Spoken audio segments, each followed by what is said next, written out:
Olá, eu sou o professor Jacobi Fernandes e nós vamos falar neste pequeno vídeo sobre a Lei 13.146, que aprovou o Estatuto da Pessoa Deficiente, com Deficiência. Esse tema leva-nos a discutir um pouco qual é a finalidade da própria licitação, o Instituto da Licitação. Como nós sabemos, a doutrina costuma conceituar licitação como o processo por meio do qual a administração busca a proposta mais vantajosa. Mas não é só isso. A Constituição Federal estabeleceu a busca da proposta mais vantajosa após a garantia da isonomia. Mas não é uma isonomia absoluta, é uma isonomia entre aqueles que têm condições de executar o objeto. Então, satisfeito o princípio da isonomia, a proposta mais vantajosa seria escolhida pela administração. Esse processo já é demorado e é um processo que exige muito conhecimento dos que vão operar a forma como se faz a licitação. Ocorre que, a partir de um certo momento, a legislação brasileira, o legislador nacional, fez uma opção, a opção de instrumentalizar a licitação para atingir finalidades pertinentes a políticas públicas, onde o próprio Estado estava deficiente. Assim fez com a pequena e microempresa. Foi mudada a Lei 8666 para garantir a preferência da pequena e microempresa. Nós todos sabemos que o governo também teria outro caminho, que seria só a redução tributária e o fortalecimento do empresariado com redução da burocracia. Hoje, qualquer pessoa no Brasil, antes do Estatuto da Pequena e Microempresa, ainda era muito mais grave, mas hoje qualquer pessoa no Brasil, para abrir uma empresa, sofre uma longa via crucis. E para extinguir uma empresa, essa via crucis se faz em dobro. É muito demorado e muito burocrático. Inclusive conheço brasileiros que estão abrindo empresas no exterior pela internet, em questão de horas. E isso funciona. E no nosso país também poderia ser assim. Bom, a partir do momento que o governo fez a opção de trabalhar instrumentalizando a licitação para atingir a garantia de outras políticas públicas, não nos cabe aqui nesse vídeo, ou mesmo a função de jurista, questionarmos a opção do legislador, se ela estiver conforme a Constituição. Aí está, novamente, uma mudança na lei 8666, pela Lei 13.146, que é o Estatuto da Deficiência. Importante, da pessoa com deficiência. Importante lembrar aqui que existe um outro instituto chamado reabilitação profissional. E ele é muito pertinente ao tema que nós vamos abordar. Reabilitado pela Previdência Social é o empregado ou servidor que foi acometido de uma moléstia e, em razão dessa moléstia profissional ou não, ele fica incapacitado para desempenhar aquela função. Quando trabalhei na Empresa Brasileira de Correios e Telégrafos, na área jurídica do Departamento de Pessoal, nós vivenciamos isso muito de perto. Houve dois grandes processos de reabilitação profissional. Um de carteiros que sofreram acidentes, né, e, em razão de acidente ou doença, ficaram inabilitados para a caminhada.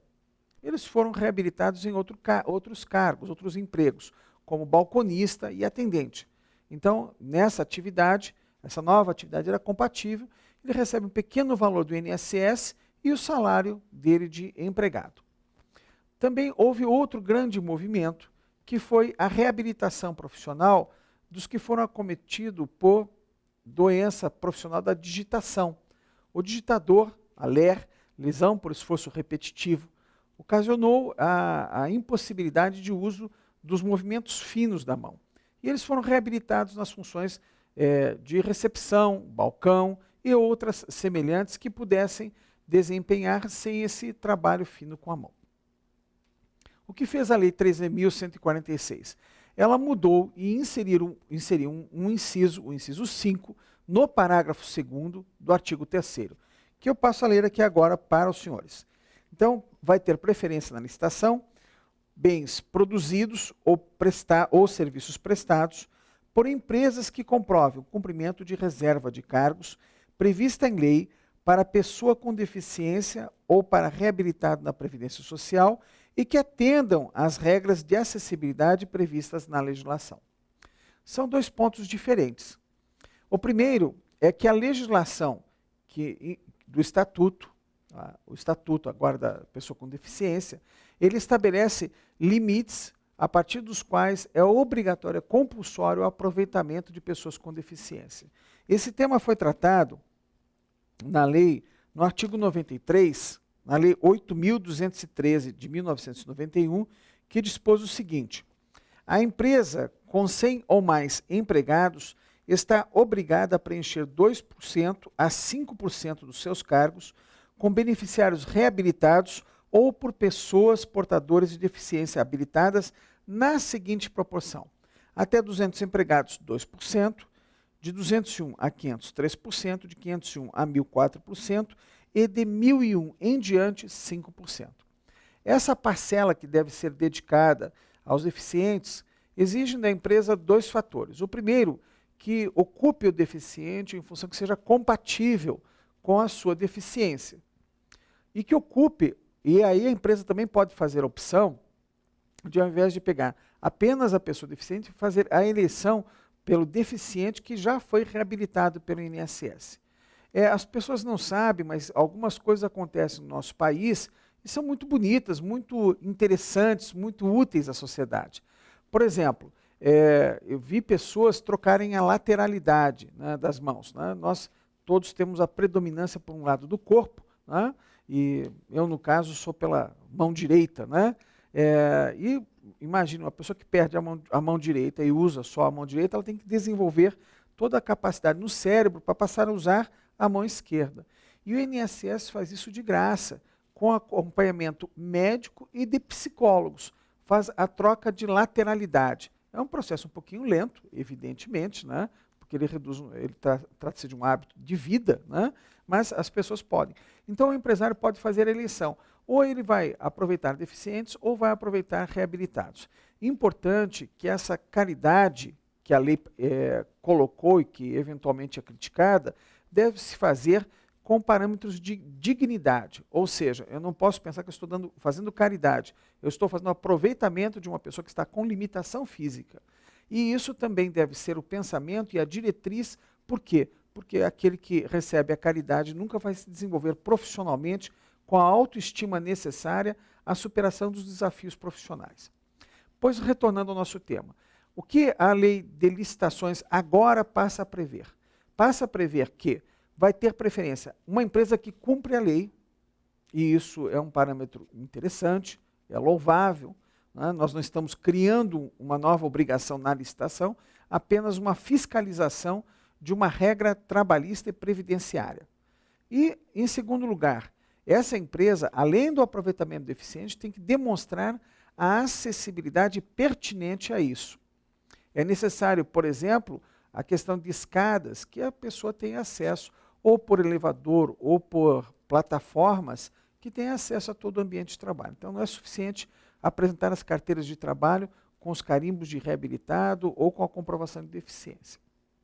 Coloca-se em dúvida, e esse é um ponto para a nossa reflexão, por que é que o cumprimento dessa lei veio parar no Estatuto da Licitação e dos Contratos? É uma questão interessante. Pare para pensar comigo. Se a fiscalização da Delegacia Regional do Trabalho e a fiscalização do INSS fossem suficientes, nós não precisávamos transferir isso para uma área que já é fortemente carregada da burocracia. Esse ponto é que eu deixo a reflexão dos senhores. Também essa mesma lei fez a mudança no artigo 66A e passou a dispor. 66A é uma inclusão. 66A passou a dispor: as empresas enquadradas no inciso 5 do parágrafo 2º e no inciso 2 do artigo 5º do parágrafo 3º desta lei deverão cumprir, durante todo o período da execução contratual, a reserva de cargos prevista em lei para pessoas com deficiência ou para reabilitado da Previdência Social, bem como as regras de acessibilidade previstas na legislação. Então, note, não basta demonstrar o cumprimento da lei no momento da licitação. Passou a ser responsabilidade fiscal do contrato verificar o fiel cumprimento, durante a execução do contrato, dessa regra agora inovada no ordenamento jurídico.